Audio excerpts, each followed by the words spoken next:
Tribes பார்வையாளர்களுக்கு வணக்கம்.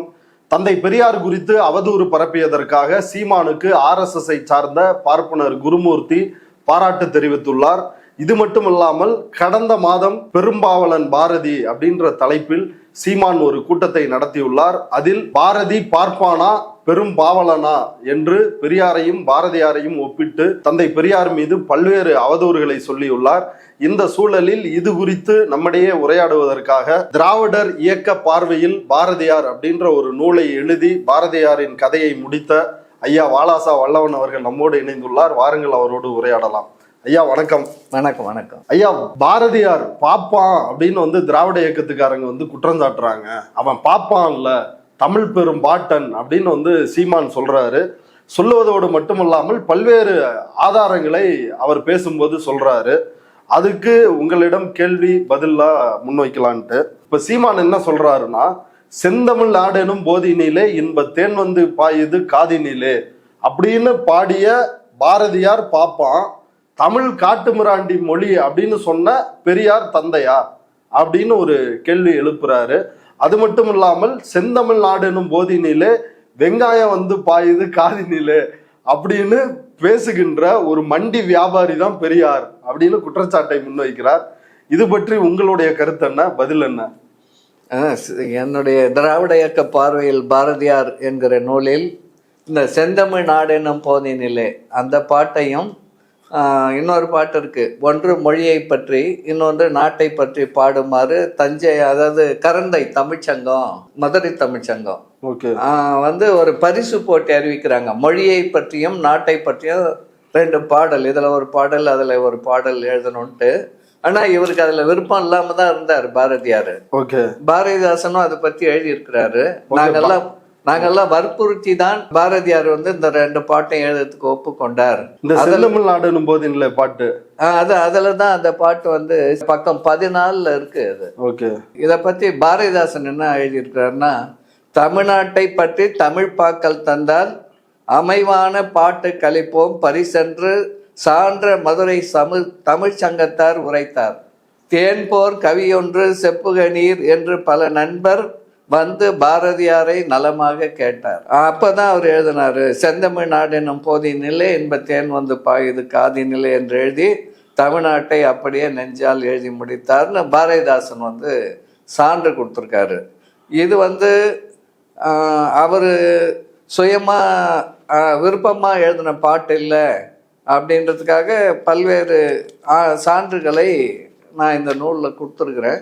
அதே போல மொழியை பற்றி யாமறிந்த மொழிகளிலே தமிழ் மொழியை போல் இனிதாவது எங்கும் காணோம் அப்படின்றதையும், இந்த ஒன்று மொழியை பற்றி ஒன்று நாட்டை பற்றி. ஆனால் உண்மையிலே பாரதியாருக்கு 2ஆம் பரிசு கிடைத்தது. முதல் பரிசு யாருக்குன்னு நமக்கு தெரியல. அது பாரதியாரோட நல்லா ஒருத்தர் எழுதியிருக்காங்க. ஆமா, 2ஆம் பரிசு இவருக்கு கிடைத்ததாக ஆய்வாளர்கள் எழுதியிருக்கிறார்கள். அதையும் என் நூலில் நான் குறித்திருக்கிறேன். ஆனா இவருக்கு உண்மையான இவர் நினைச்ச பாட்டு எழுதுந்து அதுக்கு அடுத்த ஆண்டே எழுதியிருக்கிறாரு. என்னன்னா, ஆதிசிவன் பெற்று விட்டான் என்னை, தமிழ் தன்னை தானே பாடுவதாக அவர் எழுதுறாரு. ஆதிசிவன் பெற்று விட்டான் என்னை, ஆரியமைந்தன் அகத்தியன் என்றோர் வேதியன் கண்டு மகிழ்ந்து நிறைமேவும் இலக்கணம் செய்து கொடுத்தான். 3 குல தமிழ் மன்னர் என்னை மூண்ட நல் அன்போடும் நித்தம் வளர்த்தார். ஆன்ற மொழிகளுள்ளே உயர் ஆரியத்திற்கு நிகரென வாழ்ந்தேன் அப்படின்ட்டு தான் அவர் அதுக்கு அடுத்த ஆண்டு எழுதியிருக்கு. இதுக்கு என்ன பொருள்? இதுக்கு என்ன பொருள்னா, அதான் சிவபெருமான் தான் தமிழை பெற்றுப்பட்டார். இப்ப பல பேர் சொல்லுவாங்க, சிவனுடைய உடுக்கையிலிருந்து ஒரு பக்கம் தமிழும் ஒரு பக்கம் சமஸ்கிருதம் வெளிவந்தன அப்படின்ட்டு. அப்படின்னா 2ம் சமமா தானே இருக்கணும். ஆனா சமமா இல்லை, நடைமுறையிலையும் சமமா இல்லை. அதை தேவ பாஷை என்கிறார்கள், இதை நீச பாஷை என்று சங்கராச்சாரி உள்பட எல்லாரும் சொல்லுகிறார்கள். பாரதியாரும் அந்த கருத்தை சொல்லியிருக்கார். நீச பாஷைன்னு சொல்லனாலும் சமஸ்கிருதம் தேவ பாஷை, தமிழ்லாம் சாதாரண பாஷைன்னு பின்னாடி என்னுடைய நூல்ல குறிப்பு இருக்கு. அதை பத்தி சான்றுகளோடு கொடுத்துருக்கிறேன். அதுக்கப்புறம் தமிழுக்கு இலக்கணமே இல்லாத போலவும் ஆரியர்கள் தான், அகத்தியன் என்கிற ஒரு ஆரியன் தான் தமிழுக்கு இலக்கணம் செய்து கொடுத்தான். தமிழ் அரசர்கள் இதை வளர்த்தார்கள் நல்ல அன்போடு. அதுக்கு வளர்த்த பிறகு அது உயர் ஆரியத்துக்கு நிகரென வாழ்ந்தேன்னு அது தானே. அப்ப உயர் ஆரியம், ஆரியதான் உயர்ந்த மொழி, அதற்கு சமமாக நான் இருந்தேன்னு தமிழ் சொல்ற மாதிரி பாரதியார் அவராகவே எழுதியிருக்கிறார். இதுதான் அவருடைய உண்மையான இது. அது வந்து பரிசு போட்டிக்காக எழுதுனது, அது உண்மை கிடையாது. இது வந்து அவருடைய உண்மையான குரல். ஓகே, அவருக்கு தமிழ் பற்றை விட ஆரிய சமஸ்கிருத பற்று தான் அது உயர்வு. இது வந்து அதுக்கு அடுத்த நிலையில் இருந்தது அப்படின்றது தான். ஓகே, சமஸ்கிருதத்தை தெய்வ பாஷைன்னு சொல்றாரா இல்ல தமிழை தெய்வ பாஷைன்னு சொல்றாரா? சமஸ்கிருதத்தை தெய்வ பாஷைன்னு சொல்றாரு. என்கிட்ட அதுக்கான குறிப்பும் இருக்கு. சமஸ்கிருதம் தெய்வ பாஷை, பக்கம் 11. ஆரியர்கள் வாழ்ந்து வரும் அற்புத நாடு என்பது போய் பூரியர்கள் வாழும் புலை தேசம் ஆயினதேன்னு அப்படின்னு ஒரு பாட்டு அவர் பாடுறாரு. வேத உபநிடத மெய் நூல்கள் எல்லாம் போய் பேதைகள் பிதற்றுவார் இந்த நாட்டினிலே அப்படின்னு அதை பற்றி எல்லாம் கூறிக்கிட்டே வர்றாரு. ஆரிய பூமியில் நாரியரும் சூரியரும் சொல்லும் வீரிய வாசகம் வந்திய மாதரம் அப்படின்னு சொல்லிட்டே வரும்போது அவர் வேதம் நிறைந்த தமிழ்நாடு, உயர் வீரம் செறிந்த தமிழ்நாடு, வேதத்துக்கு தான் அவர் முக்கியத்துவம் கொடுக்குறாரு. நம் முன்னோர்கள் இதில் செய்யுள்ளியே அவர் உரைநடையிலே எழுதியிருக்கிறாரு. நம் முன்னோர்கள் அவர்களை பின்பற்றி நாமும் கூட புண்ணிய பாஷையாக கொண்டாடி வரும் சமஸ்கிருத பாஷை மிகவும் அற்புதமானது. அதை தெய்வ பாஷை என்று சொல்லுவது விளையாட்டன்று. மற்ற சாதாரண பாஷைகள் எல்லாம் மனித பாஷை என்று சொல்லுவேமானால், சாதாரண மற்ற பாஷை எல்லாத்தையும், இவை அனைத்திலும் சிறப்புடைய பாஷைக்கு தனி பெயர் ஒன்று வேண்டும் அல்லவா? அதன் பொருட்டே அதை தெய்வ பாஷை என்கிறோம். அப்ப இதை சமஸ்கிருதம் தெய்வ பாஷை, தமிழ்லாம் சாதாரண பாஷை. யாமறிந்த மொழிகளிலே தமிழ் மொழி போல் இனிதாவது எங்கு காணோம் அப்படின்றாரு. சொல்லிலே உயர்வு சொல் தமிழ் சொல், அதை தொழுது படித்துடடி பாப்பா அப்படின்றாரு பாரதியார் பாப்பா பாட்டுல. ஆமா, இந்த அளவுக்கு தமிழை வந்து உயர்த்தியவர் வந்து இன்னொரு புறம் ஏன் சமஸ்கிருதத்தை தெய்வ பாஷைன்னு சொல்றாரு? அவர் வந்து ஆரியத்தை, அந்த பார்ப்பன சார்பான வேத இலக்கியங்களை தூக்கி பிடித்த காரணத்தினால அவர் வந்து சமஸ்கிருதத்தை உயர்த்தி பிடிக்கிறார். அவரே எழுதியிருக்கிறார், பக்கம் 16 என்னுடைய நூல்ல. தமிழ் பாஷைக்கே இலக்கணம் முதலாக அகஸ்தியராலும் அவருடைய சிஷ்யராகிய திரணதுமாக்கி, தொல்காப்பியரை இவர் வந்து வடமொழி புலவரா மாத்துறாரு. அவர் பேர் திரணதுமாக்கின்னு இன்னைக்கு வரைக்கும் நம்ம அந்த பேரையே கேள்விப்பட்டதில்லை. திரணதுமாக்கி என்ற ஆரிய முனிவராலுமே, இப்போ பெரியார் தொல்காப்பியத்தில் ஆரியங்குதுன்னா கோச்சிக்கிற தமிழ் புலவர்கள், பாரதியாரே சொல்றாரு தொல்காப்பியர் ஆரியர்னு. தொல்காப்பியர் என்கிற ஆரிய முனிவராலுமே சமைத்து கொடுக்கப்பட்டது என்பதும் மெய்யே. அதனின்றும் தமிழ் இலக்கணம் பெரும்பாலும் சமஸ்கிருத இலக்கணத்தை அனுசரித்தே சமைக்கப்பட்டு இருக்கிறது என்பதும் மெய்யே. இதுவும் பாரதியார் தான் எழுதியிருக்கிறாரு. நான் மேற்கோள் சான்றுகளோடு கொடுத்துருக்கிறேன். ஓகே, தமிழ் இலக்கணமே வந்து ஆரியர்கள் வந்து தான் செஞ்சு கொடுத்தாங்க. அதுக்கு முன்னாடி தமிழுக்கு இலக்கணம் கிடையாது. ஓகே, சமஸ்கிருத இலக்கணத்தை அடி ஒற்றி தான் இது தமிழ் இலக்கணம் வந்தது. அதை காப்பி அடிச்சு தான் இவங்க பண்ணாங்கன்றது தான் பாரதியார் எழுதி இருக்கிற கருத்து. ஓகே, தனித்தன்மையே கிடையாது. ஆமா, ஆரியம் கொடுத்ததுதான். ஆமா, இத்தனைக்கும் கால்டுவெல் வந்து திராவிட மொழிகளுடைய ஒப்பிலக்கணம் 1856 முதல் பதிப்பு வெளியிட்டு தமிழ் ஆரிய மொழி சார்பற்றது, தமிழுக்கும் வடமொழிக்கும் எந்த சம்பந்தம் கிடையாது, வட சொற்களை தமிழிலிருந்து நாம் எவ்வளவுக்கு எவ்வளவு விளக்குகிறோமோ, தமிழ் அதிகமா இல்லை குறைந்த அளவிலான சொற்கள் கடன் பெற்றிருக்கிறது, அதையெல்லாம் நீக்கிட்டா கூட தமிழ் இன்னும் சிறந்தோங்கும், தமிழ் செந்தமிழுது அப்படின்னு கால்டுவெல் 1856 எழுதிட்டாரு திராவிட மொழிகள் ஒப்பிலக்கணத்துல. ஆனா அதன் பிறகும் பாரதியார் வந்து இதெல்லாம் பாரதியாரோட காலம் அதுக்கு பிறகுதான். ஆமா, அதுக்கு பிறகுதான் பாரதியார். கால்டுவெலுக்கு பிறகு இவர் பிறகுறத கால்டுவெல் ஒப்பிலத்துக்கு 1881 தான் பாரதியார் பிறகுறாரு. கால்டுவெல் 1856 எழுதிட்டாரு திராவிட மொழிகளுடைய ஒப்பிலக்கணம். அதெல்லாம் வந்த பிறகும் கூட இவர் இருக்கிற அந்த ஆரிய சார்பு நிலை காரணமா தமிழுக்கு இப்படி தனித்தன்மை எதுவும் கிடையாது, எல்லாமே ஆரியத்துல இருந்து காப்பி அடிக்கப்பட்டது. பாரதியாருக்கு 7-8 மொழி தெரியும், தெரியும். அவர் வந்து அவங்க அத்தை வீட்டுல போய் காசியில போய் படிச்சாரு, வடகாசி இப்ப சொல்றோம்ல அங்க, அந்த காசியில. ஆமா, வாரணாசி. அங்க அவங்க அத்தை வீடு இருந்தது, அங்க போய் மெட்ரிகுலேஷன் வரைக்கும் படிச்சாரு. இங்கதான் 5வது வரைக்கும் இந்த மன்னர்கிட்ட படிச்சாங்க. நாவலர் சோமசுந்தர பாரதியாரும் இவரும் ஒரே வகுப்பில் படித்தார்கள். அதுக்கு பிறகு இவர் அங்கே போயிடுறாரு. அங்கே நிறைய வடமொழி அதெல்லாம் படிச்சுட்டு போகிறாரு. அங்கே அன்றாடம் இவர் தமிழ்நாட்டு பார்ப்பனர் முறைப்படி சேவ் பண்ணிக்கிட்டே போவார். அங்கே இருக்கிறவங்கெல்லாம் மேசையை அடிக்க மாட்டாங்க வடநாட்டில் பார்ப்பனர்கள். அவங்க அடிக்கடி இவரை பார்த்து, இவரே எழுதியிருக்காரு, என்ன எங்கள் வீட்டில் அடிக்கடி அண்ணா செத்து போகிறாங்களா அப்பப்போ முகம் அப்புறம் தான் இவருக்கு தெரிஞ்சு, ஓ இங்கெல்லாம் மீசை வைக்கணும் போல இருக்குது அப்படின்னு தான் மீசை வச்சாரு. நம்ம ஆளுங்க உடனே அதை பார்த்து பாரதியார் பாரு ஆரியத்துக்கு எதிராக மீசை வளர்த்து விட்டார், எல்லாத்துக்கும் ஒரு கருத்து இவங்களாவே புகுத்தி விடுகிறார்கள். அதை கூட நான் இந்த நூல்ல எழுதியிருக்கிறேன், பாரதியார் சொல்லி இருக்கிறத. அதனால அவருக்கு பல மொழிகள் தெரியும், வடமொழி தெரியும், ஹிந்தி தெரியும், தெலுங்கு மொழி தெரியும், அப்படி தமிழ் எல்லாமே. ஆங்கிலம் நல்லா படிப்பார், ஆங்கிலம் நல்ல அறிவு இருந்தது, அது எல்லாமே தெரியும். நம்ம அதிலெல்லாம் புலமை இல்லைன்னு சொல்லலை, அறிவு இல்லைன்னு சொல்லலை. அதை எதற்கு பயன்படுத்த வேண்டுமோ அதற்கு பயன்படுத்தாம, தமிழுக்கு பயன்படுத்தாம ஆரியத்துக்காக பயன்படுத்தினார்ன்றதுதான். ஓகே, பாரதியார் பிறப்பால் பார்ப்பனர் அப்படின்றதுக்காக நம்ம அவரை விமர்சிக்கிறோமா, இல்ல அவர் கொண்டு இருக்கின்ற கருத்துக்காக விமர்சிக்கிறோமா? இல்ல, அவர் பிறப்பால் பார்ப்பனர்ன்றதுக்காக நம்ம விமர்சிக்கிறது இல்லை. அப்படி நாம யாரையும் விமர்சிக்கிறது கிடையாது. அவங்க தன்னுடைய பார்ப்பன தன்மையை யாரெல்லாம் உயர்த்தி பேசுகிறார்களோ பெருமையை, இதே பாரதியார் நால்வர்ணத்தை உயர்த்தி பேசி இருக்கிறார். நால்வர்ணம் இல்லைன்னா நாடு சீரழிஞ்சு போயிடும்னு எழுதி இருக்கிறாரு. ஓகே, இல்ல அதுக்கு பின்னாடி வருவோம். தமிழ் காட்டுமிராண்டி மொழின்னு பெரியார் சொல்றாரு, தமிழ் சனியன்றாரு. வீட்டுல இருக்கிறவங்களோட கூட வேலைக்காரிகிட்ட கூட ஆங்கிலத்துல பேசு சொன்னாரு அப்படின்றாரு. அப்ப இது சரியா? பாரதியார் தப்புன்ட்டீங்க, பெரியார் சொன்னது எப்படி சரியாக இருக்கு? அதான் பெரியார் தமிழ் சனியன்னு சொல்லி எழுந்த அந்த கட்டுரையை முழுசா யாருமே போடுறது இல்லை. அதுல என்ன சொல்றாரு, இதுல இருக்கிறதெல்லாம் நிறைய ஆரிய சார்பான கருத்துக்கள் தாங்குது, அது எல்லாம் நீக்கிட்டு நல்ல தமிழில் பகுத்தறிவு அடிப்படையில் எவனாவது ஒரு புலவன், நான் இவ்வளோ திட்டுறேன், என் மீது கோபம் கொண்ட புலவன் எவனாவது நல்ல தமிழில் எழுதி கொடுத்தானே ஆனால் நானே அந்த நூலை என்னுடைய சொந்த செலவில் அச்சிட்டு அந்த புலவனுக்கு சன்மானம் கொடுத்து பாராட்டு விழாவும் நடத்துவேன்னு பெரியார் எழுதி முடிக்கிறாரு அந்த கட்டுரையை. ஈவிகே சம்பத் அவர்களுடைய தமிழ் செய்தின்னு ஒரு ஏடு 1965 பொங்கல் மலருக்கு பெரியார் கிட்ட கட்டுரை கேட்குறாங்க. அந்த கட்டுரையில் தான் இவங்க சொல்ற இந்த செய்தி இருக்கிறது. அந்த கடைசி எல்லாரும் விட்டுடுறாங்க, மேல இருக்கிறது மட்டும்தான் சொல்றாங்க. அதாவது அவர் எல்லா கண்டுபிடிப்புகளும் ஆங்கிலத்தில் வந்தன, தமிழ்ல எல்லாம் அந்த பக்தி இலக்கியமாவே இருக்குது. சங்க இலக்கியம் நீங்க விளக்க உரை இல்லாம படிச்சு புரிஞ்சிக்க முடியாது சாதாரண மக்கள், ஏன்னா அவ்வளவு இதுவா இருக்குது. அப்ப பக்தி பிற்கால இலக்கியம் முழுக்க பக்தி இலக்கியமா ஆயிடுச்சு.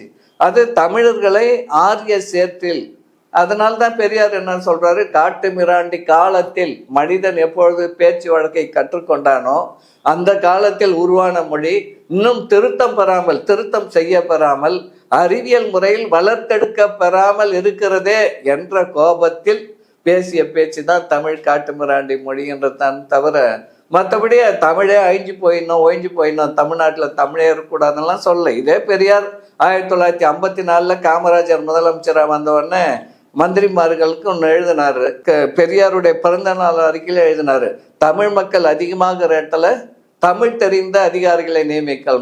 விண்ணப்பம் எப்படி தருவாங்க? மந்திரிமார்கிட்ட வேண்டுகோள் சொல்லும்போது சொல்றாரு, மலையாள பகுதிக்கு மலையாள தெரிஞ்சவனை போடு, தெலுங்கு ஆந்திரா 53 புரிஞ்சிச்சு, கன்னட பகுதி கொஞ்சம் இருந்தது, மலையாள பகுதி கொஞ்சம் இருந்தது. அவனுங்களே இங்கே அதிகாரி ஆக்குறான், சென்னையில் மற்ற மாவட்டங்களில் மலையாளிகளும் கன்னடர்களும். அவங்கள நீக்கி அந்த இடத்துக்கு தமிழ் அதிகாரிகளை போடுங்க, அப்போதான் மக்கள் தமிழை விண்ணப்பம் கொடுக்க முடியும் வேண்டுகோள் வைக்கிறார். தமிழ் ஆட்சி மொழி ஆக்கணும்னு சொல்லியிருக்கிறாரு. தமிழ் ஆட்சி மொழி ஆக்கின பிறகு அதுக்கு பாராட்டும் தெரிவிச்சிருக்கிறாரு. கருணானந்தம் எழுதிய புத்தகம் தந்தை பெரியார் வாழ்க்கை வரலாற்றில் தமிழ் ஆட்சி மொழியை பெரியார் வரவேற்ற செய்தியெல்லாம் விடுதலையிலிருந்து எடுத்து பதிவிட்டிருக்கிறார். ஓகே, இப்போ அடுத்து இந்த கேள்விக்கு வருவோம். சாதி ஒழிப்பு அப்படின்றத பெரியார் செஞ்சாரா, பாரதியார் செஞ்சாரா அப்படின்ற இடத்துக்கு வர்றாரு. பெரியாருக்கு முன்னாடியே இவங்கெல்லாம் திராவிடம்னு பேசுவதற்கு முன்னாடியே சாதிகள் இல்லையடி பாப்பா அப்படின்னு பாடினது பாரதியார். பார்ப்பனரை ஐயர் என்ற காலமும் போச்சு அப்படின்னு பாடினது பாரதியார்.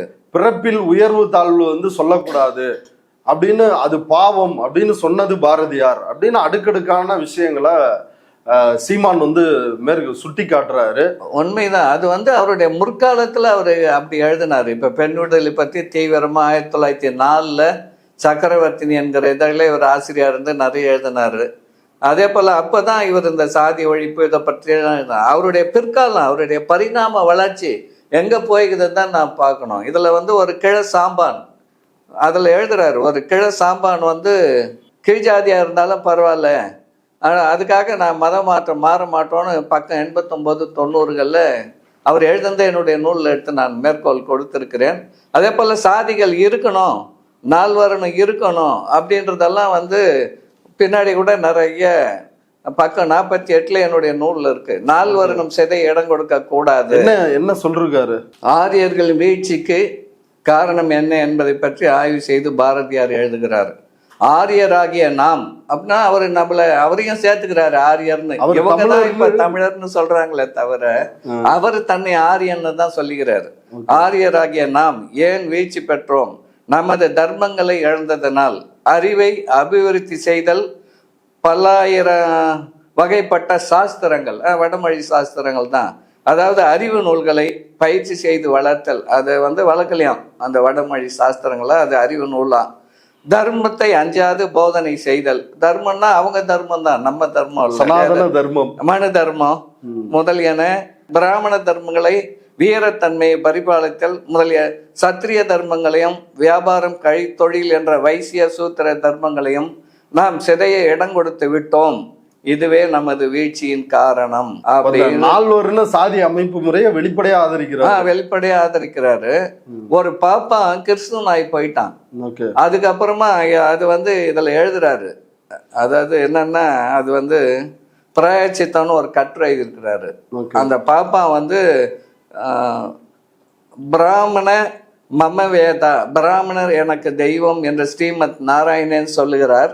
அப்படி இருக்கையில் யாரும் பிராமண பதவியிலிருந்து நழுவக்கூடாது, நழுவினாலும் மறுபடியும் சேர்ந்து கொள்ள வேண்டும். அதை பற்றி எழுதுறாரு இக்கதையின் முடிவில். அந்த கதையில பிராயச்சித்தத்துல முடிவில் பக்கம் 49 என்னுடைய நூல்ல இருக்கு. அவன் வந்து மீண்டும் பாப்பானா, கிறிஸ்துவ மதத்துக்கு போனவன் மீண்டும் பாப்பானா வரத்துக்கு முடிவில் ரூபாய் 50,000 செலவு செய்து 1920 எழுதுறார் பாரதியார். அப்போ 50,000 செலவு செஞ்சுக்கிறான். எதுக்கு? கிறிஸ்துனா போனோம் மீண்டும் பாப்பானா வந்து சேர்றதுக்கு. சாதி கட்ட பார்ப்பானை ராமச்சந்திர தீட்சிதரை பார்ப்பன சாதியில் சேர்த்து கொள்வதாக கதை முடிகிறது. ராமச்சந்திர தீட்சிதர் ஆயிடுறாரு கிறிஸ்தவரா இருந்த, ஏற்கனவே பார்ப்பானா இருந்தவன் கிறிஸ்துவ மதத்துக்கு போய் மீண்டும் தாய் மதம் திரும்பி அதே பார்ப்பானா ஆகிறதுக்கு 50,000 அந்த காலத்திலேயே செலவு பண்ணான்னு அதை பாராட்டி எழுதியிருக்கிறார் பாரதியார். அவருடைய கடைசி காலம்லாம் அப்படிதான், நிறைய செய்திகள் ஏராளமா இருக்கு அவரை பற்றி. அப்ப பாரதியார் வந்து தன்னுடைய வாழும் காலத்தில் அவர் ஒரு சனாதனவாதியா தான் இருந்திருக்காரு. ஆமா ஆமா, அதுல இருந்து ஒரு பார்ப்பனரா தான் வாழ்ந்திருக்காரு. இன்னொன்னு இப்ப பெரியார் என்ன ஜாதி வைச்சாரான்னு கேட்கறாங்க, பாரதியார் வைச்சாருன்னு. இதுல என்னுடைய நூல்ல ஒண்ணு இருக்கு.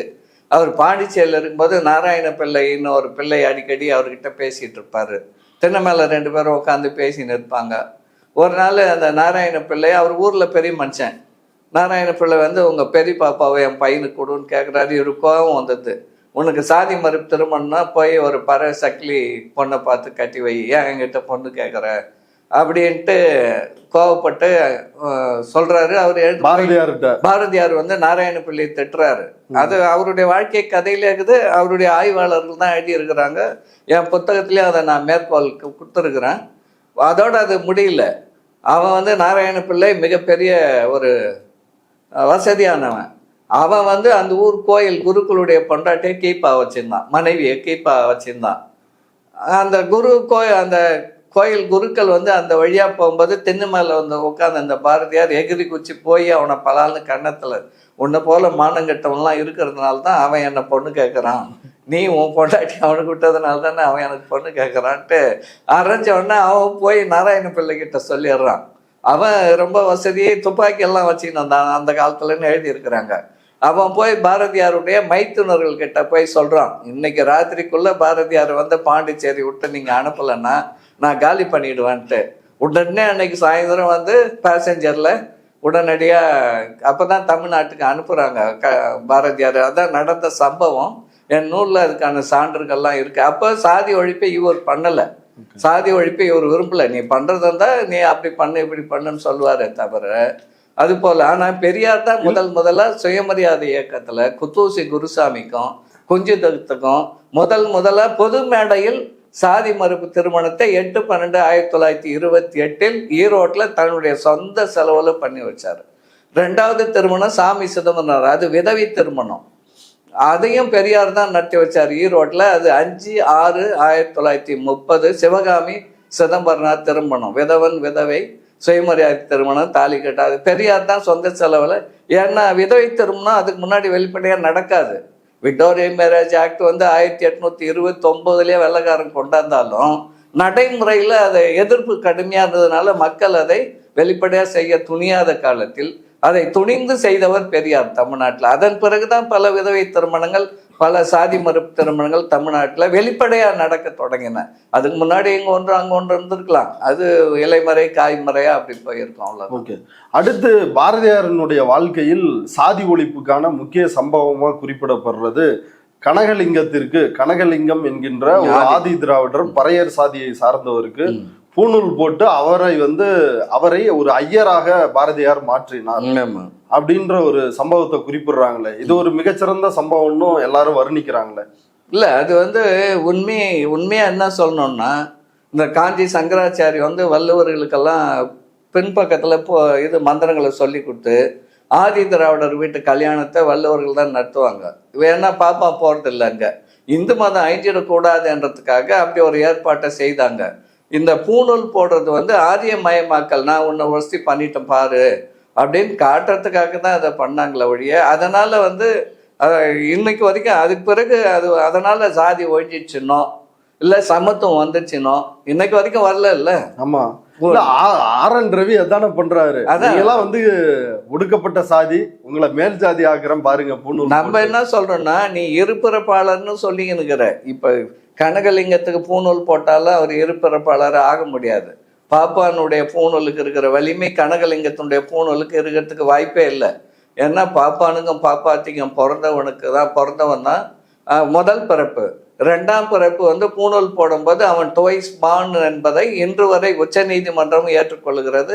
இந்து சாஸ்திரங்கள், இந்து சட்டத்தில் இருபிறப்பாளர் என்றே இன்று வரைக்கும் கூறிக்கொள்ள சட்டப்படி அனுமதி இருக்குது அதுக்கு.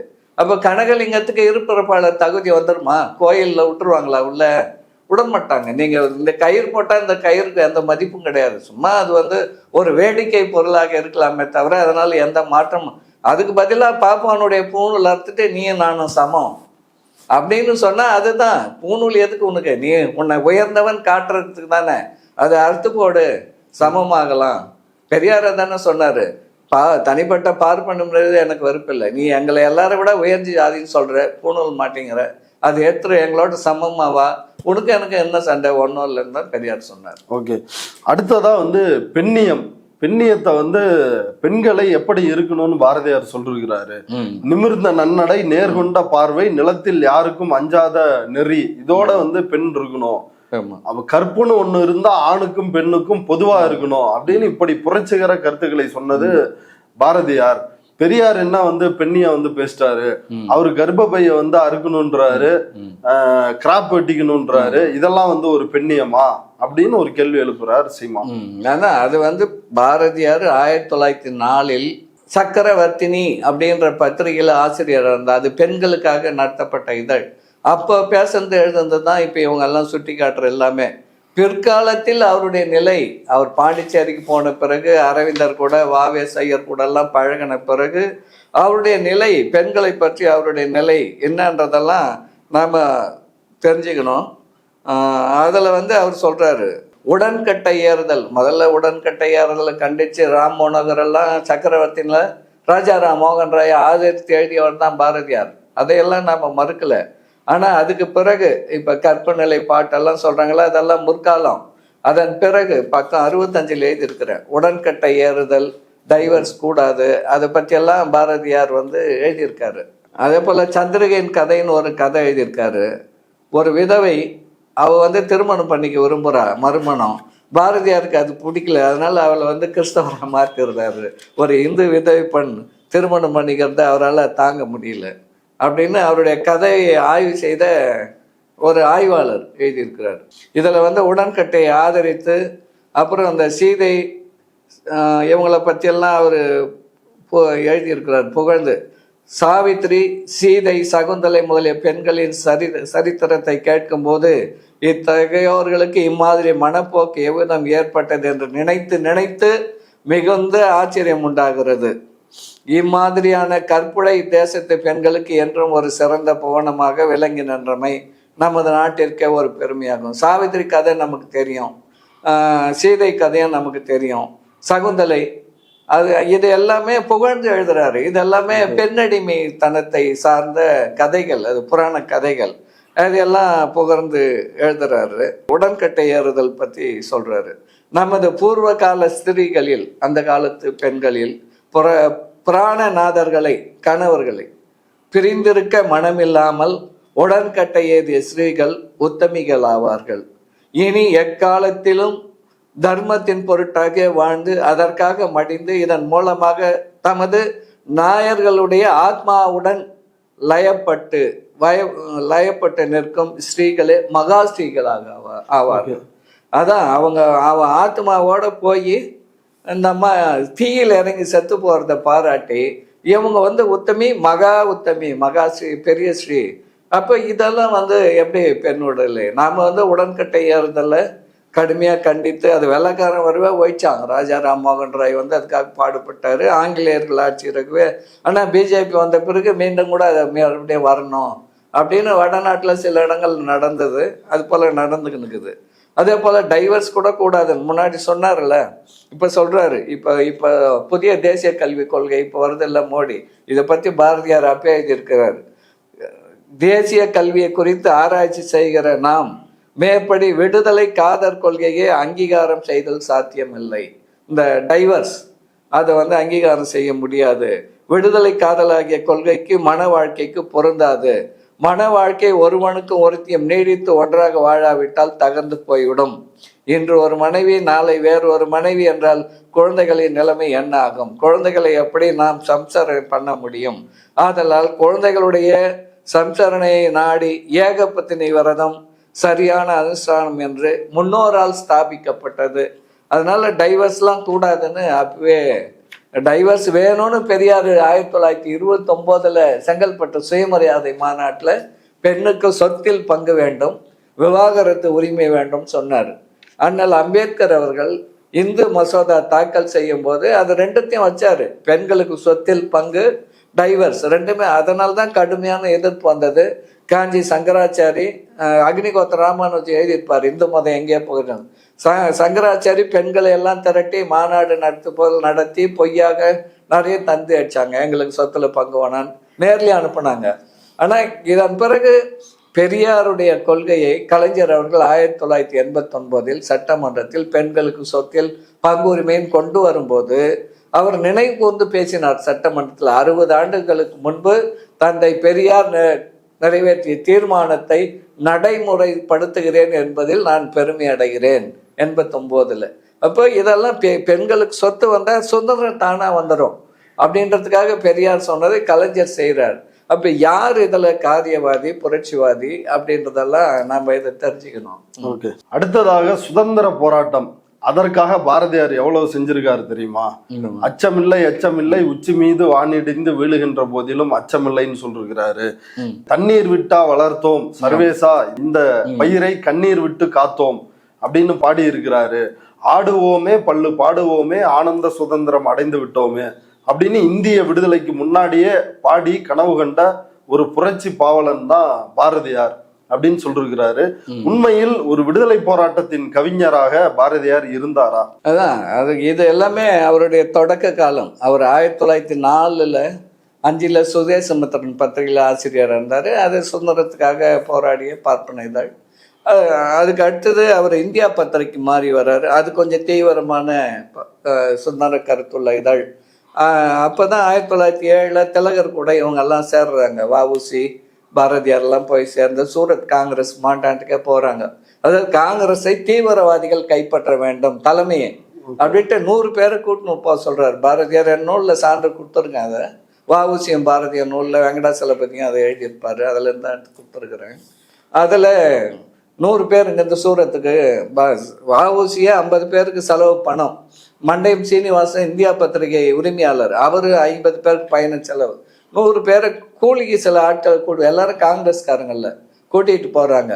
அப்போ அங்கே இந்த மிதவாத கட்சியினுடைய தலைவர் வந்து அங்கே தலைமையில் இருக்கும்போது தமிழ்நாட்டில் இருந்த போன ஆளு தான் செருப்பு எடுத்து அங்கே அடிச்சான். அதெல்லாமே பதிவாயிருக்கு. கோகலே மிதவாதிகளோட தலைவர் கோகலே. ஆமா, கோகலே மிதவாதி.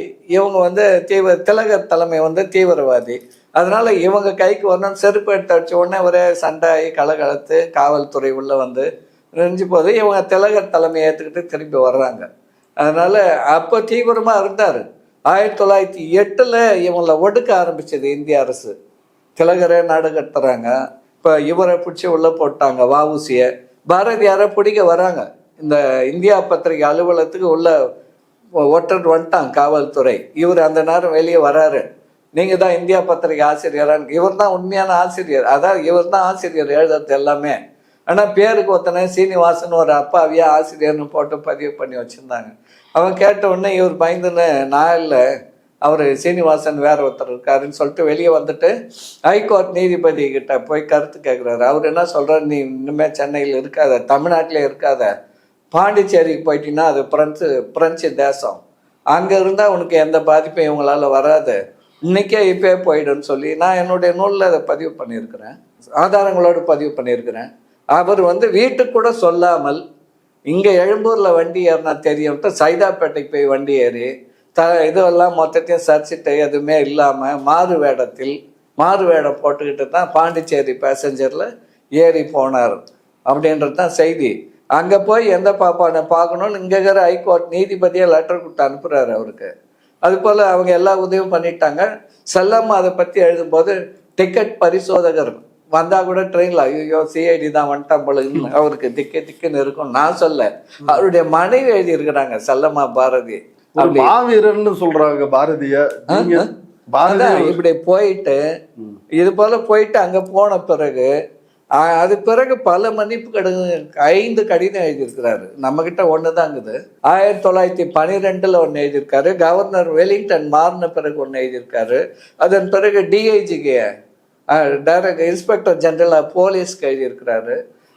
வரிசையா 5 கடிதங்கள் எழுதியிருக்காரு. உண்மையிலேயே சாவார்க்கு முன்னாடி நிறைய மன்னிப்பு கடிதங்கள் எழுதியது பாரதியார் தான். நியாயமா பார்த்தா பாரதியார் பரம்பரைன்னு தான் சொல்லணும். நம்ம சாவர்கர் பரம்பரைன்னு சொல்றோம்.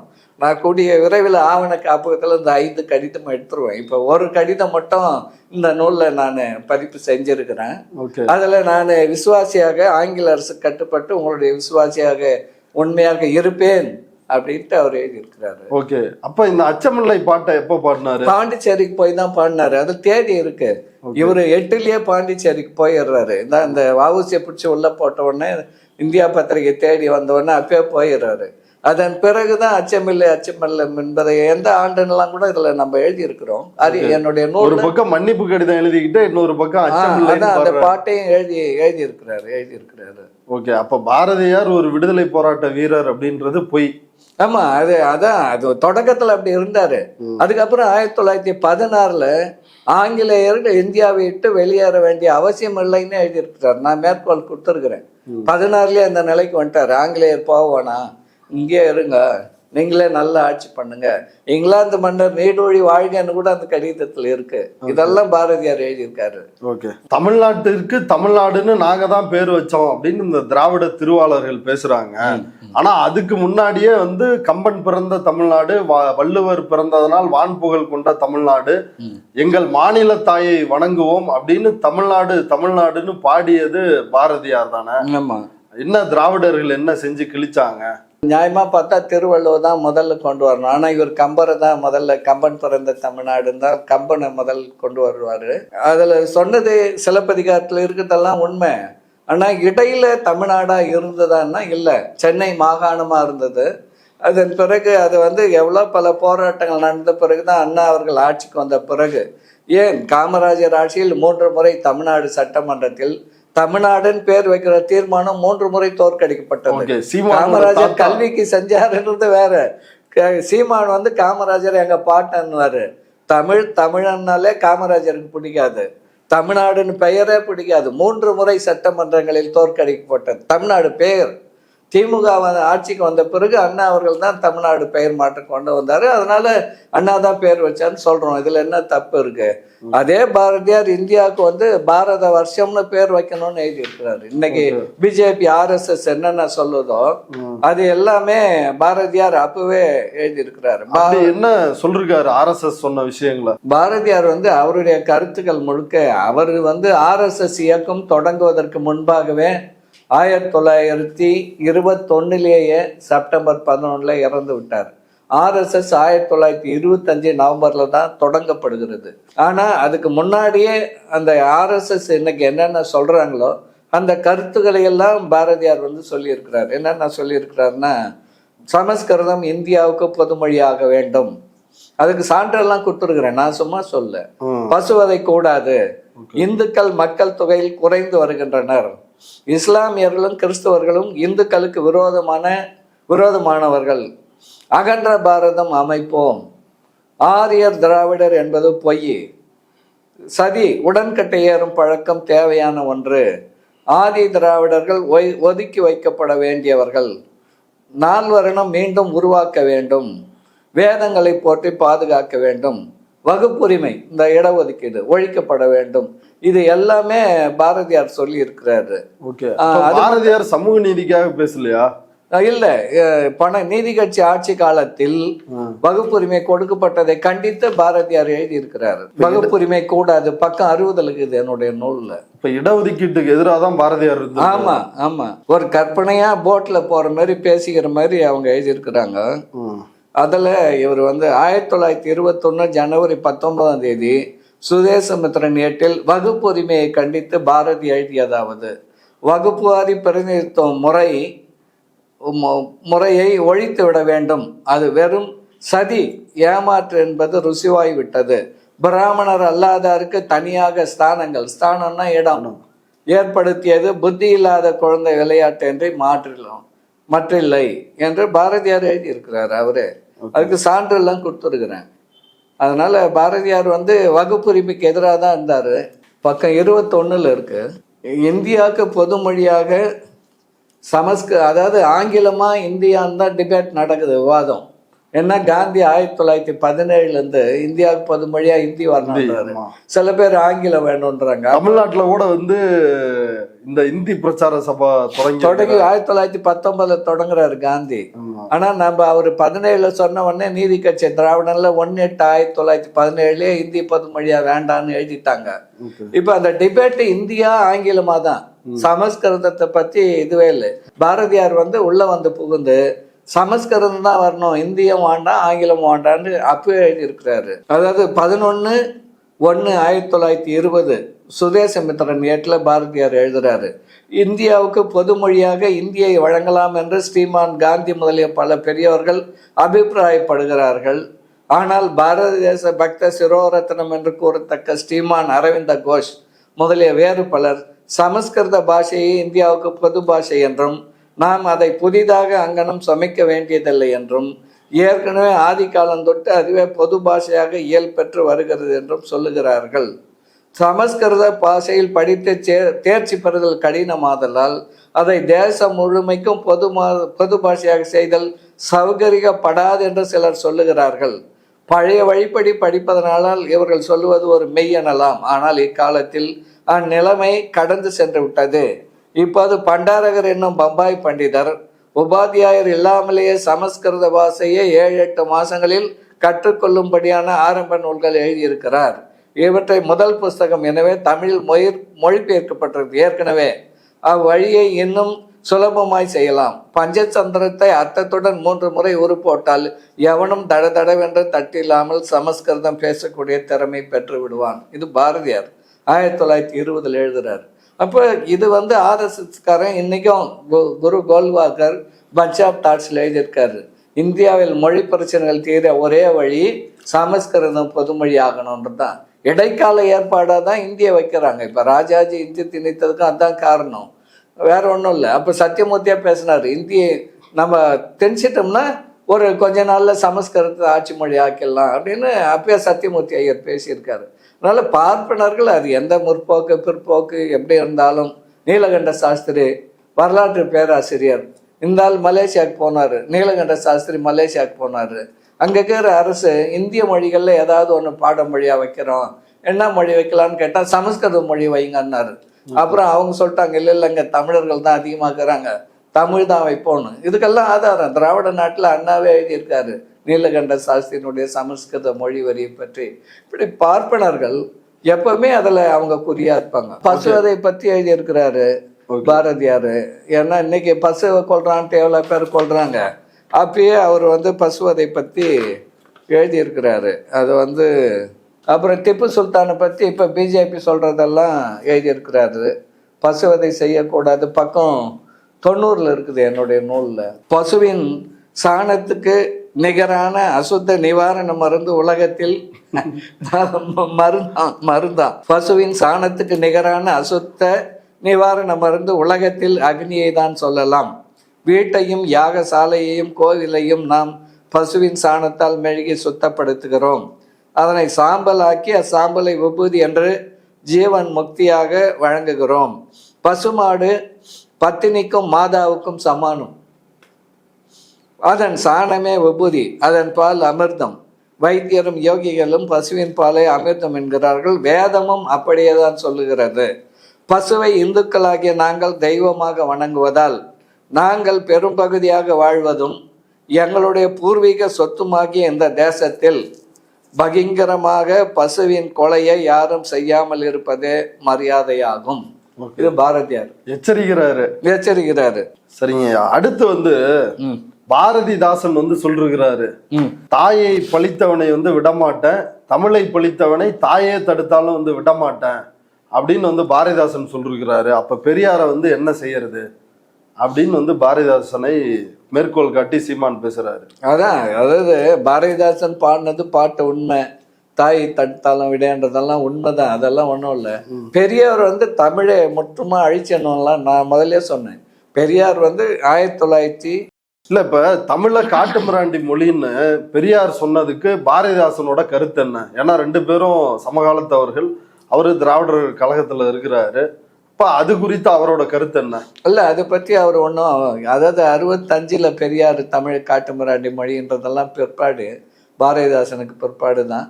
ஆனால் பெரியாருடைய கருத்துக்களை பாரதிதாசன் ஆதரித்தார். இப்போ சிலப்பதிகாரம், அதாவது அதில் சிலப்பதிகாரத்தை பெரியார் கண்டிச்சார். பாரதிதாசனும் அதை பற்றியெல்லாம் இப்போ காவியாவில் ஒரு புத்தகம் போட்டிருக்காங்க. அதுக்கு பேரே தாய்க்கோழி. பெரியாருக்கு ஆதரவாக பாரதிதாசன் என்னென்ன சொன்னாரோ அதையெல்லாம் தொகுத்து அதில் போட்டிருக்காங்க. அரவேந்தன் தொகுப்பு. அவர் பாரதிதாசன் பல்கலைக்கழகத்தில் பெரியார் இருக்கை தலைவராக இருந்தவர்.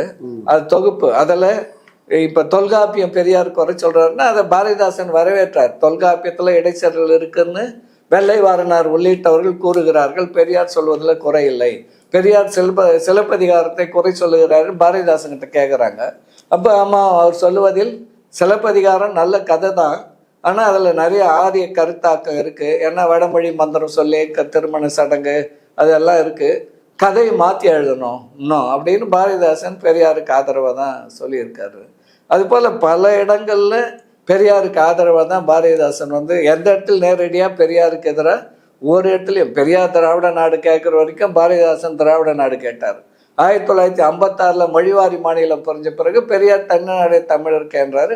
பாரதிதாசனும் தமிழ்நாடு தமிழருக்கேன்னு மாறிட்டார். அவ்வளவுதான். பெரியாரை விட்டுட்டு அவர் மாறிட்டார். நாம் தமிழர்னு அவர் பாடி இருக்கிறாரு. இல்ல அது எங்களுக்காக தான் பாடினாரு அப்படின்னு சீமான் சொல்றாரு. இல்ல உண்மை இல்லை, அது உண்மை இல்லை. நீங்க முதல்ல சொல்லியிருந்தா அதை நான் கையில எடுத்துன்னு வந்திருப்பேன். ஆதித்தனின் அழிவு மனப்பான்மை அப்படின்னு குயில் எழுதியிருக்காரு ஒரு பெரிய இது. ஆதித்தனாரை பத்தி அவர் நாம் தமிழர் இயக்கம் ஆரம்பித்த பிறகுதான் பாப்பானை தமிழன்னு சொல்றான், இவனை சேர்க்கக்கூடாது, எவ்வளோ சீக்கிரம் ஆதித்தனை உதைச்சி வரட்டுமோ அவ்வளோ நல்லது தமிழ்நாட்டுக்குன்னு முடிப்பார் அந்த கட்டுரையை பாரதிதாசன். அதனால நாம் தமிழரை பாரதிதாசன் ஏற்றுக்கொண்டார் என்ற அர்த்தம் இல்லை. அதே போல பாடல் கூட ஒரு பாட்டு இருக்குது, நாம் தமிழரை கண்டிச்சே ஒரு பாட்டு இருக்குது, அந்த இயக்கத்தை கண்டிச்சு. அது போல பாரதிதாசன் நாம் தமிழரை ஏற்றுக்கொள்ளவில்லை. இவங்க இன்னைக்கு பொய்யா நாம் தமிழர்னு அவர் சொன்னார்னு சொல்றாங்களே ஒழிய அவர் சொன்னது இந்த நாம் தமிழரை அல்ல. அந்த அவர் நம்ம தமிழர்கள்ன்ற தன்மையில பெரியார் சொல்றாரு. பெரியாரை கூட அவரு, அதாவது இவங்க சொல்லிடுறேன், பெரியாரை பற்றி பாரதிதாசன் அதான் இவர் தமிழர் இல்லை என்று சொல்லுபவர்களுக்கு பாரதிதாசன் மறுப்பு எழுதியிருக்கிறாரு. கொள்ள நெறியினுடைய இதுன்ட்டு ஒரு குயில்ல ஒரு கட்டுரை எழுதினார். கொள்ள நெறி குதிக்குதுன்ட்டு. உன்னுடைய இந்த கொள்ளாய் தமிழன் என்ற கொள்ளாய் பெரியாருக்கு பொருந்தாது அப்படின்னு சொல்லி, பெரியார் தமிழன் தான், பெரியார் தமிழன் இல்லைன்னு எவனும் சொல்ல முடியாது அப்படின்னு பாரதிதாசன் பல இடங்கள்ல எழுதியிருக்காரு. கொள்ள நெறியின் குதிப்பு அதுக்கு பேரு பாரதிதாசன்ல. இந்த 25 தொகுதி இருக்கு தமிழ் மண் பதிப்பகம், அதுல அதெல்லாம் இருக்கு. ஐயா, இறுதியா தொகுப்பா பாரதியாரை பற்றி என்ன சொல்ல நினைக்கிறீங்க? பாரதியாரை எப்படி பாப்பான்னு புரிஞ்சுக்கலாமா, இல்ல பெரும்பாவலன் தமிழ் தாத்தா முப்பாட்டன் அப்படின்னு புரிஞ்சுக்கலாமா? அதாவது ஒரு நேர்கோடு இருக்கு. பாரதியார் விழாவை ஒவ்வொரு ஆண்டும் ஆளுநர் மாளிகையில கொண்டாடுறாங்க. இந்த ஆண்டு மோடியா கொண்டாடினார் பாரதியார் விழாவை. இப்போ சிபிஎம் சிபிஐலாம் திராவிட இயக்க ஒவ்வாமை இருந்த காலத்துல பாரதிதாசனுக்கு போட்டியா அவங்களுக்கு ஒரு பாவலர் தேவைப்பட்டாரு. அதனால பாரதியாரை தூக்கி வச்சு அவங்க கொண்டாடினாங்க. ஜீவா நிறைய அதை பத்தி எழுதியிருப்பாரு அவங்க இதழ்கள்ல. சிபிஎம்ல தீக்கதிர் பாரதியாருக்கு 100ஆண்டு விழா மலரே போட்டிருக்காங்க, தனி மலர். ஆனா பாரதிதாசனுக்கு போடல. பாரதிதாசனை பத்தி அவங்க மேற்கோளும் அதிகமா, பாரதியாரை விட அதிக முற்போக்கா பாடினவர் பாரதிதாசன் தான். இந்த திராவிட ஒவ்வாமை அவங்களுக்கு இருந்ததுனால அவங்க அப்படியே. அப்போ ஒரு பக்கம் காங்கிரஸ்காரர்கள் இந்திய தேசிய என்ற பேர்ல பாரதியாரை தூக்கி பிடிச்சாங்க. இன்னைக்கு பிஜேபிக்காரன் எதுக்கு பாரதியார் தூக்கி பிடிக்கிறான்? இவங்க RSS என்ன சொல்லுதோ அத்தனையும் பாரதியார் அப்பயே சொல்லிட்டு போயிருக்காரு. இல்லைன்னா மோடிக்கு என்ன கொழுப்பா பாரதியார் விழா கொண்டாட? ஆளுநருக்கு என்ன இதுவா? ஆளுநர் மாளிகையில ஆண்டுதோறும் பாரதியார் விழா. ஒரு நேர்கோடு இருக்கு. இப்ப சீமான் அவர்கள் பாரதியார் விழாவில் கலந்து கொண்ட அன்று பேசி அதே நாள் அமித்ஷா அம்பேத்கரை பற்றி இழிவாக பேசினார். அதே நாள் தான் 20/12/26 மாலை. அன்னைக்கு காலையில 11 மணிக்கு தான் அமித்ஷா நாடாளுமன்றத்தில் அம்பேத்கர்னு 6 முறை சொல்லி, நீங்க அம்பேத்கர்னு இத்தனை முறை சொல்றதுக்கு பதிலாக கடவுள் பேரை சொல்லி இருந்தா உங்களுக்கு மோட்சமாவது கிடைத்திருக்கும் அப்படின்னு அம்பேத்கரை மறைமுகமாக இழிவாக ஏன் அவர் பேரை அடிக்கடி சொல்றீங்க அப்படின்னு அமித்ஷா பேசினார். அதே நாள் மாலையில் தான் சீமா பாரதியார் விழா வச்சு பெரியாரை திட்டினார். அதே நாள் தான். அது போல ஒரு நேர்கோடு இருக்கு சீமானுக்கும் ஆளுநர் ரவிக்கும் அமித்ஷாவுக்கும் மோடிக்கும். அவங்க ஒரு இணையா இருக்கிறாங்க. அதனால பாரதியாரை இந்த சீமான் போன்றவர்கள் தூக்கி பிடிக்கிறது நியாயம். உண்மையான தமிழ் தேசிய விடுதலையில் அக்கறை உள்ள எவரும் பாரதியாரை ஏன்னா பாரதியார் நாட்டு விடுதலையில் அக்கறை இல்லாதவர். 2 செய்தி சொல்லிடுறேன் அவரை பற்றி. ஒன்று, 1917 இந்த நூலில் உள்ளதுதான். ஆந்திரர்கள் தனி மாநிலம் கேட்குறாங்க, எங்களுக்கு தனி மாநிலம் வேணும்னு. அப்போ பாரதியார் அதை மறுத்து எழுதுறாரு. தேவையில்லை, இந்தியா காஷ்மீர் முதல் கன்னியாகுமரி வரை இருக்கிற நாம் எல்லாரும் இந்துக்கள், நமக்குள்ள பிரிவினை கூடாது, அதனால ஆந்திரா பிரிவினை கேட்கறது தப்புன்னு எழுதியிருக்காரு. நான் அதை கோட் பண்ணியிருக்கிறேன். அதே போல் 1920 திருநெல்வேலியில் காங்கிரஸ் மாநாடு நடக்குது, தமிழ்நாடு காங்கிரஸ் மாநாடு. அது போயிட்டு வந்தவங்க சில பேர் நீதி கட்சிக்காரங்க பாரதியார் கடையத்தில் இருக்காரு, பாரதியார் பார்க்கலாமேன்னு வர்றாங்க. பார்க்கும்போது அவங்க கிட்ட பேச்சுவார்த்தை நடக்கும்போது இவங்க நீதி கட்சிக்காரன்னு தெரிஞ்சுக்கிறாரு. உடனே பாரதியார் கோவம் வந்துடுது. நீங்கள்லாம் திராவிட நாடு திராவிட இருக்கேன்னு கேட்குறீங்க. ஏன்னா TM நாயர் 1917 எழுதிட்டார் ஜஸ்டிஸில், திராவிட நாடு பார் திராவிடியன்ஸ்ன்ட்டு. தனிநாடு கோரிக்கை 1917 வந்துச்சு. அவர் இருந்ததான் இன்னும் வலிமையாக அதை பண்ணியிருப்பாரு. அப்போ இவர் சொல்கிறாரு, உங்களுக்கு முன்னாடி ஆதி திராவிடர்கள் இருந்தாங்க, அவங்களுக்கு முன்னாடி கால்நடைகள் மரம் புல் பூண்டு கொடி இருந்தது, அதுங்கிட்ட நாட்டை ஒப்படைச்சிட்டு போயிட வேண்டியதுதான். இந்த நாட்டு பிரிவினை கொள்கையின் மீது பாரதியாருக்கு எவ்வளவு ஒவ்வாமை இருந்தது என்பதெல்லாம். ஏன்னா பார்ப்பனர்களுக்கு ஒரு தேசியம் கிடையாது இந்தியாவில். இப்போ மொழிவாரி மாநிலம் புரிஞ்சது, பாப்பானுக்கு எந்த மாநிலங்குது இல்லை. அதுக்காக தான் ஏக இந்தியான்னு கட்டிக்கின்னு அழுகுறான் பாப்பான். அவனுடைய நலம் அதில் இருக்கிறது. மொழிவாரி புரிஞ்சுட்டா அவனுக்கு ஒரு இது கிடையாது, சமஸ்கிருதத்துக்கு எந்த முக்கியத்துவம் இருக்காது. இப்போ புதிய கல்விக் கொள்கையில் அதுக்காக தானே, வெறும் மொழி மட்டும் இல்லை, பண்பாட்டு திணிப்பு. இப்போ முந்த நாள் ஹரியானா முதலமைச்சர் பேசிக்கிறான் 8ஆம் வகுப்புல பகவத்கீதை பாடமாக வைப்போன்ட்டு. அதுக்காக தான் இவங்க இப்போ பாருங்க UGC இப்போ சொல்லியிருக்கிறான் அண்மையில். இப்போ என்ன சொல்கிறான், தமிழ்நாட்டில் படிக்கிற பட்டங்கள் எதுவுமே செல்லாது, நீ தேசிய கல்விக் கொள்கை ஏற்றுக்கலைன்னா செல்லாதுன்னு சொல்கிறான். அப்போ எப்படியாவது அதை திணித்து அவர்களுடைய ஆதிக்கத்தை, வடவர் ஆதிக்கத்தை நம் மீது திணித்து விட வேண்டும் என்று துடிக்கிறார்கள். இதற்கு தடையாக இருந்தவர் பெரியார். கடைசி வரைக்கும் இந்திய ஆதிக்கம், பார்ப்பன ஆதிக்கம், இந்து மத ஆதிக்கம் எதுவுமே இருக்கக்கூடாது என்ற தடையாக இருந்த பெருஞ்சுவர் பெரியார். அவரால் தான் இன்று வரைக்கும் தமிழகம் தனித்து இருக்கிறது. இந்தியாவில் வேற எந்த மாநிலத்திலும் இல்லாத அளவுக்கு பிஜேபிக்கு கடுமையான எதிர்ப்பு இருக்கிறது. அதற்கு இந்த திராவிட கருத்தாக்கம் தான் காரணம், பெரியார் காரணம். ஆகவே இதை மூலத்தை தகர்த்து விட்டால் எளிதா பிஜேபி வந்து உட்கார்ந்துடலாம்னு நினைக்கிறாங்க. நேரடியா அவங்க வந்ததுக்கு கடும் எதிர்ப்புக்குது. மோடியே ஒட்சின்னு தான் வேற வழியா போனாரு. அதனால சீமான் போன்ற ஆட்களை இறக்கி விடுகிறார்கள். இப்ப விஜயும் அவர் இன்னொரு ஆள் தான், இது போல தான். அது போல யாருக்கெல்லாம் மக்கள் செல்வாக்கு இருக்குதுன்னு பாக்குறாங்க. சீமானுக்கு ஒன்றும் இல்லைன்னு தெரிஞ்சுதா விஜய் இறக்கு, ரஜினி இறக்கலான்னு பார்த்தாங்க, அவர் பயந்துட்டு போயிட்டாரு. இப்படி ஏதாவது ஒருத்தரை ஒரு மக்கள் மத்தியில செல்வாக்கு உள்ளவர்களா பார்த்து இறக்கி எப்படியாவது திராவிடத்தை அழிக்கணும் ஒழிக்கணும்னு நினைக்கிறாங்க. அதுதான் அந்த விதத்துல இவங்க எல்லாம் ஒரே லைன். பாரதியாருக்கு வந்து இவங்க நினைக்கிற மாதிரி முப்பாட்டனும் கிடையாது. அவர் வந்து மேலுக்கு சிலதெல்லாம் பாடினார் வழியா, அடிப்படையில் அவருடைய ஆழ்மன பதிவு, அவருடைய கருத்துகளில் அவர் இப்போ சீனி விஸ்வநாதன் கால வரிசைப்படுத்தப்பட்ட பாரதி படைப்புகள் 18 தொகுதி இருக்குது. நிறைய தொகுதி இருக்குது, 18,000 பக்கம் இருக்கு. அதில் வெறும் 11 பக்கம் தான் தமிழ் மொழியை பற்றி இனத்தை பற்றியும் பாரதியார் பாடியதும் எழுதியதும். மீதி எல்லாம் அவங்களுக்கு தான், நமக்கு இல்லை. ஆகவே அதை எப்படி நீங்கள் எடுத்துக்க முடியும்? எது பெரும்பான்மை, அதை தான் நாம் பார்க்கணும். நமக்கு எவ்வளோ செஞ்சுருக்காரு, அவங்களுக்கு எவ்வளோ. இப்போ எல்லா 8 திசையில் இருக்கிறத கொண்டாந்துங்க சேர்க்கணும்னு எழுதியிருக்காருல்ல பாட்டு. ஆனால் அப்படி ஏதாவது செஞ்சாரான்னா இல்லை. வேத ரிஷிகளின் பாடல்களை மொழியாக்கம் செய்து கொண்டாந்து இங்கே இறக்குறார். 100 பாட்டுக்கு பாரதியார் தமிழில் வேதத்தை ரிக்வேதத்தை மொழிபெயர்த்து புத்தகமாக வெளியிட்டிருக்காரு. அப்போ அதை கொண்டாந்து தமிழ் மக்கள் மத்தியில் திணிக்கிறார். இதை கொண்டு போய் அங்கே போல திருக்குறளை போல ஒரு முறை திருக்குறளை பற்றி பேச சொல்லி கூப்பிடுறாங்க. என்னுடைய நூலில் சான்று இருக்கு. வந்தார், நான் எப்போ ஒரு காலத்தில் படித்தேன், அது மறந்து போச்சு. பொருள் இல்லாருக்கு உலகம் இல்லையா, ஆஹா என்ன அருமையான கருத்து. அப்புறம் ஆதி மாக்காளி அது இதுன்னு ஆடி கையை காலாட்டு போயிட்டாருன்னு எழுதியிருக்கிறாங்க. அவங்க கூடகிறவங்க தான் எழுதினாங்க, நான் சொல்லலை. அப்போ இவர் வந்து தமிழை பிற நாடுகளில் பரப்புறதை பற்றி கவலைப்படல. இப்போ ஜப்பானில் பருந்து பார்வைன்னு எழுதியிருக்காரு. ஜப்பானில் சமஸ்கிருதம் எப்படி வளருதுன்னு தான் எழுதியிருக்காரு, தமிழ் எப்படி வளருதுன்னு எழுதலை. ஆக இவருடைய உள்ளெண்ணம் ஆழ எண்ணம் முழுக்க பாரதியார் வந்து 4 வரணும், மீண்டும் 4 வரணும், வரணும்லாம் எழுதியிருக்காரு. மீண்டும் கலியுகம் மீண்டும் வரணும், 4 வரணும், மீண்டும் வரணும். அப்படி அப்போ வந்தால் தான் உலகம் மறுபடியும் வந்து சிறந்ததாக இருக்கும். அதெல்லாம் பிஜேபி சொல்கிற கருத்து தான், பாஜக சொல்கிற கருத்து தான். ஆகவே பாரதியார் வந்து அவங்களுக்கான ஆள் தான். அதனால தான் பெரியார் வந்து பாரதியார் பாட்டை, பாரதியார் என்ன அந்த பாட்டெல்லாம் வெங்காயம்னு சொன்னார்னு, பாரதியார் ஒரு கிறுக்கன்னு எழுதிட்டாருன்னு மணியரசன் கோவப்படுறாரு.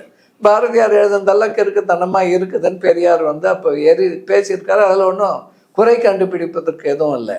ஆகவே பாரதியார் முழுக்க முழுக்க வந்து அப்பவே அந்த காலத்திலேயே திராவிட இயக்கத்தை கண்டித்து எழுதியவர் பாரதியார். அதில் இவங்க ஒத்து போகிறாங்க. அதாவது டிஎம் நாயர் ஒரு தேச துரோகின்னு எழுதியிருக்காரு பாரதியார், ஜஸ்டிஸ் கட்சியை. ஆகவே இப்படியெல்லாம் இவங்க திராவிடத்துக்கு எதிரானவங்கெல்லாம் ஒரு அணியாக்குறாங்க. அந்த அணியில் பாரதியார் முன்னோடியாக இருக்கிறாரு. அவரை பின்பற்றி சீமான் அன்னைக்கு திராவிட இயக்கத்தை ஒழிக்கத்தான் என் வேலைன்னு சொல்லியிருக்கிறாரு. பெரியாரையும் திராவிட அது ஒரு காலம் ஒழிக்க முடியாது, பார்க்கலாம் சீமானை நாமளான்னு பார்த்துட்டு போகிறோம். ஆகவே பாரதியாரை இவர்கள் கொண்டாடுவதற்கு இது ஒரு அடிப்படை, அவங்களுக்குள்ள ஒரு நேர் லைன் இருக்குன்றது தான் திராவிட இயக்க எதிர்ப்பாளர்கள் பட்டியல். அது அவ்வளோதான். திராவிட இயக்க பார்வையில் பாரதியார் என்கிற இந்த புத்தகத்தை எழுதுவதற்காக 525 நூல்களை படித்திருக்கிறேன். பாரதியாருடைய எல்லா நூல்களையும் அவருடைய சமகாலத்துடைய நூல்கள் எல்லாம் படித்து மேற்கோள் கொடுத்திருக்கிறேன். தேவைப்பட்டவர்கள் periyar.books.com என்கிற இணையதளத்தில் இந்த நூலை பெற்று படித்து பயன்பெற வேண்டும் என்று கேட்டுக்கொள்கிறேன். சிந்தனையாளன் ஏட்டில் 1996 அப்போ எழுதந்தான் இது தொடர் கட்டுரையாக 10 கட்டுரை எழுதி 10 ஆண்டுகள் கழித்து நூலாக வெளிவந்திருக்கிறது. ஆகவே பாரதியாரை நாம் புரிந்து கொள்வோம். நல்லது செய்தால் பாராட்டு போகிறோம், நமக்கு எது அதிகமாக இருக்குதுன்னு பார்க்குறோம். நமக்கு எதிரான கருத்துக்கள் தான் தமிழ் தேசியத்துக்கு எதிரான கருத்துக்கள், பிஜேபி அவங்களுக்கு ஆர்எஸ்எஸ்க்கு ஆதரவான கருத்துக்கள் இருப்பதால் அதை நாம் புறக்கணிக்கிறோம். சீமான் போன்றவர்கள் அந்த கருத்து நிலையில் இருக்கிறார்கள், அதனால் அவங்க தூக்கி பிடிக்கிறாங்க.